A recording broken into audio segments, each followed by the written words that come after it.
Good morning student. हम पढ़ेंगे आज संस्कृत व्याकरण। व्याकरण में हम पढ़ रहे हैं संधि। संधि के बारे में तो आप लोग पिछली कक्षा में भी पढ़ चुके होंगे, लेकिन आज हम फिर पढ़ा रहे। संधि की परिभाषा क्या है? देखिए, दो वर्णों के संयोग मेल से होने वाले परिवर्तन को संधि कहते हैं। दो वर्ण, जैसे यहाँ पे दिया हुआ विद्याधन अर्थी यानी विद्यार्थी। दो वर्ण यानी दो वर्ण आपका अगर आपस में मिल रहा है तो वहाँ पर जो परिवर्तन हो रहा है उसे क्या कहेंगे? संधि।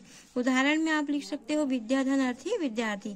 उक्त संधि में विद्या का अंतिम वर्ण क्या है? आ, तथा अर्थी शब्द का प्रारंभिक वर्ण आ के बीच संधि हुई और आ धन आ बराबर आ रूप बना। देखिए, विद्या आ हो गया और विद्यार्थी का भी आ हुआ, तो दोनों वर्ण अगर मिला है और मिलकर आ मतलब बड़े आ का रूप बना है, आ मिले हैं और आ बन गया, तो यहाँ पर क्या हो रहा है? संधि बन रही। संधि के प्रकार में आप लोग जानते हो संस्कृत भाषा में संधि के 3 प्रकार है: स्वर संधि, व्यंजन संधि, विसर्ग संधि। ये संधि आप हिंदी में भी पढ़े होंगे।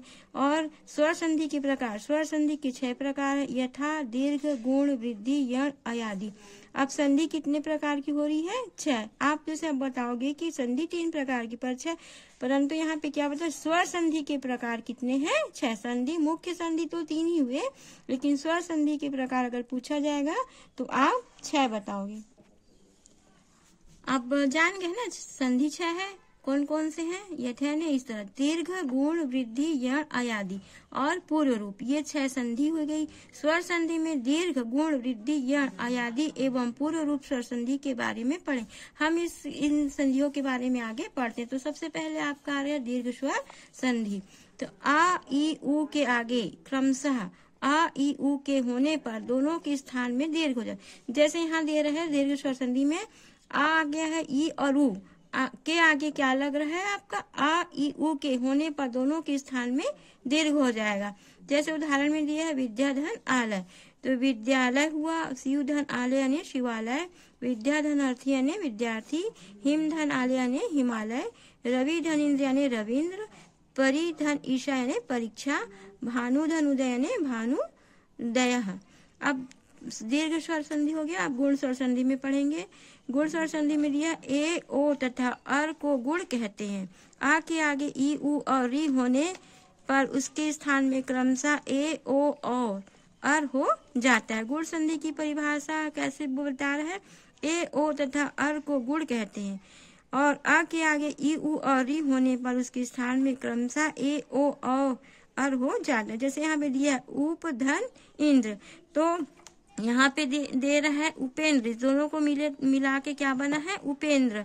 तो आ हो गया, आ मतलब ये आपका आ हो गया और अधना और द्रह करके बना हुआ, दोनों मतलब इस शब्द को बनाए हैं हम। तो कैसे बना है? ऊप पहले बना है, फिर धन इंद्र बना है। तो यहाँ पे दिया हुआ है ई, उ और री होने पर तो क्या बन रहा है? उपेंद्र। गुण स्वर संधि। नर धन ईश, इसके बराबर में बना है नरेश। ईश्वर धन उपासना यानी ईश्वरोपासना। सप्त धन ऋषि यानी सप्त ऋषि। गण धन ईश यानी गणेश। महाधन उत्सव यानी महोत्सव। महाधन इंद्र यानी महेंद्र। ये आपकी गुण स्वर संधि हो गई। आपको ये याद रखना है कि कौन सा वर्ण आ रहा है, उसके बाद कौन सा वर्ण उसके आगे पीछे लग रहा है। यही अगर आप समझ जाओगे तो आप बना सकते हो कि कौन सी संधि गुण है और कौन सी संधि दीर्घ है। वृद्धि स्वर संधि। आ या आ के आगे क्या लगेगा? ए या ए होने पर, आ या आ के आगे ए या ए होने पर संधि रूप में ए हो जाता है।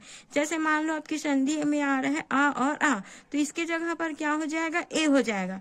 तथा आ या आ के आगे ओ या ओ होने पर संधि रूप अ हो जाता है। जैसे मान लो आपका ओ आ रहा है तो क्या हो जाएगा? वो अ हो जाएगा। जैसे यहाँ दिया हुआ है तत्र धन ए, तो इसका क्या हुआ? तत्रैव, तत्रैव यानी अ आ गया यहाँ पे, तो कौन सी संधि बनी?